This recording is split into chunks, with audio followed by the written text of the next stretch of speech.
We made it! We made it! Mwah. Buddy, look! Look right there! We started our Alaska journey on June 28th and returned home on September 9th. A total of 74 days on the road. We traveled 8,030 miles. 36 days were driving days. We averaged 223 miles per day when driving. We spent 26 days in Alaska. Just over a third of the trip was there. We planned for this trip for almost 2 years, and there were times that I worried that Alaska wouldn't live up to my expectations. Maybe it wasn't all that. Well, it was.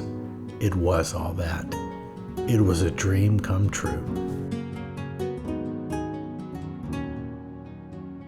We loved our time in Montana on the way north.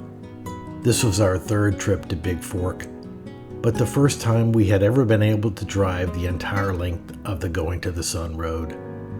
I was so happy to see Lake Louise again, and for Louie to see it for the first time. The drive up the Alaska Highway is long and sometimes difficult, but the scenery is incredible. The Fort Nelson Heritage Museum is fascinating, and the drive through northern British Columbia and the Yukon is spectacular, seeing bison and stone sheep. There are so many scenic vistas, but Alaska was always the goal, and it did not disappoint. It's not that Alaska is unicorns and puppies and rainbow-colored cupcakes from the moment you cross the border, but it slowly draws you in. For the most part, we stayed on the main highways, so we didn't experience the most remote and unspoiled parts of the state. But what we did see was glorious. On the second day in Alaska, we marveled at the Matanuska Glacier. After seeing that, Glacier Park in Montana seemed so underwhelming. From hiking to the Exit Glacier in Seward, to experiencing the calving of the Northwestern Glacier, to fishing the Kenai River, to the vistas of Homer and the vastness of Denali, the experience grew and grew and grew. Here we are! That's perfect.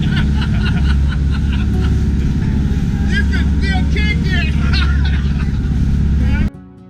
I loved seeing Louie standing in the cold, rushing waters of the Kenai River, so focused on casting for sockeye salmon, and then seeing him hook one and fight the fish as it made a futile run down the river, only to be scooped up in the guide's net.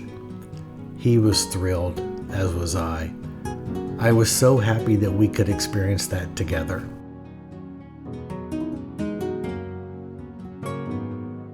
I will also always remember a moment that was a special time of solitude for me.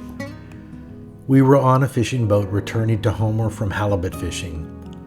Almost all of the passengers were napping inside, so I wandered outside and up to the front of the boat. We were still a long way from the harbor, and the waves and the speed of the boat were rhythmically constant, so I could stand balanced with my hands in my jacket pocket. It was completely cloudy, except for a break in the clouds directly in front of us, over the mountains and glaciers across Kachemak Bay from the Homer Spit. The sun was shining through that break, illuminating the glaciers while everything else around was gray from the cloud cover. I was spellbound by the view. I must have stood there for a half hour, perfectly still except for the gentle rocking of the boat as it plowed ahead. It was one of the most peaceful and reflective moments of my life.